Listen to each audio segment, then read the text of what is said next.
Bonjour à tous, aujourd'hui je vais vous montrer comment rabattre par diminution, donc en anglais ça s'appelle Decreased Bind Off. Allez, prenez vos aiguilles, je vous explique comment faire.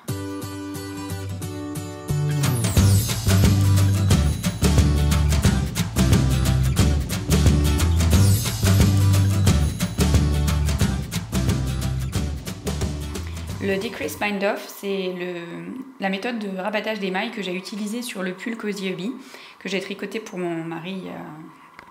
Il a été fini genre la semaine dernière. Je vous mettrai le lien si ça vous intéresse dans la barre d'infos.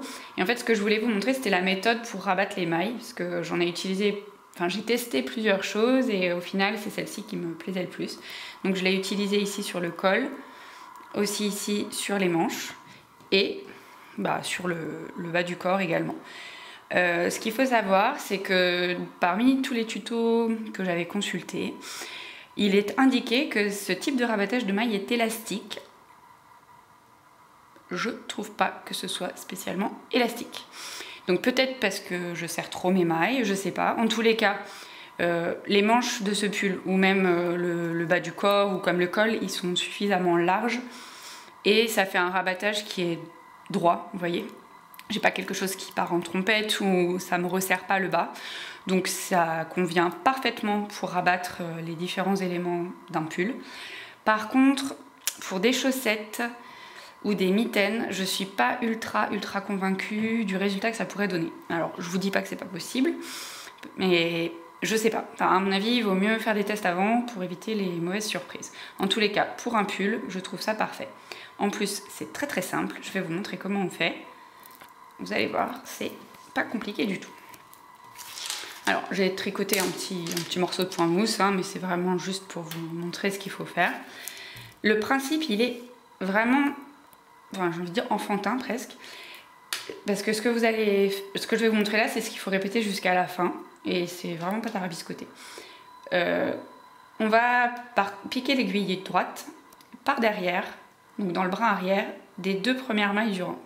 Donc là, je vous montre, vous voyez, j'ai vraiment piqué par derrière. Ici. Et en fait, je vais faire comme si je voulais tricoter à l'endroit. Donc je pique, enfin j'enroule mon fil, pardon, comme ceci. Je ressors ma maille. Alors, je suis en train de s'envoler vers la caméra, pardon. Je laisse tomber mes deux mailles. J'ai une maille sur mon aiguille droite. Je vais la repasser sur mon aiguille gauche. En fait, moi, ce que je fais, c'est que je laisse mon aiguille droite dedans, parce qu'elle est déjà dans le brin à l'arrière. Et comme ça, j'ai juste à passer l'aiguille droite dans la deuxième maille par le brin arrière. Je suis déjà en position. À nouveau, je passe mon fil comme ceci. Et, je ressors ma maille. Je suis là. Bon, là, j'ai laissé tomber, mais c'est pas grave. Enfin, si, c'est normal, pardon. Et à nouveau, l'aiguille gauche, je la passe là pour repasser la maille de l'aiguille droite sur l'aiguille gauche. Avec l'aiguille droite, je pique la deuxième maille, toujours par derrière. Et encore une fois, bam, je tricote ma maille et je ressors. Et en fait, ce truc-là, vous allez le répéter. Je passais dans mon fil qui se dédouble là. Bon, c'est pas très grave. Vous allez le répéter jusqu'au bout. Et quand il vous restera qu'une maille, comme d'habitude, vous coupez le fil, vous sortez le fil et vous avez rabattu. Donc, hop.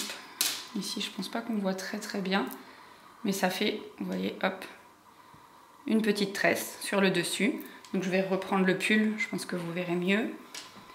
Si je vous montre sur les manches, donc en fait, ça fait une tresse en fait. Sur le jersey, on voit bien, la tresse, elle arrive un peu par devant les mailles, si on peut dire. Et elle est là, tout du long. Donc voilà, c'est une méthode vraiment très pratique et très esthétique, je trouve aussi, pour rabattre les mailles. Alors, peut-être pas de façon élastique, ça dépend. Si vous tricotez plus lâche, peut-être que c'est vraiment plus élastique, mais bon, vous voyez, moi ici, je trouve pas que ce soit très élastique. Et c'est pareil, sur le corps, ici, il n'y a pas trop de notion d'élasticité. Mais bon, vous me direz, si vous tricotez plus lâche que moi, peut-être que vous trouverez que c'est élastique. D'ailleurs, n'hésitez pas dans les commentaires à me dire pour quel type d'ouvrage vous avez utilisé cette méthode pour rabattre les mailles. Je vous remercie d'avoir suivi cette vidéo. Si vous avez des questions, comme d'habitude, les commentaires sont faits pour ça. J'essaye de vous répondre au plus vite pour ne pas vous laisser en galère. Et je vous dis merci de suivre la chaîne, si vous le faites déjà, ou sinon juste merci d'avoir suivi la vidéo. Et je vous dis à bientôt.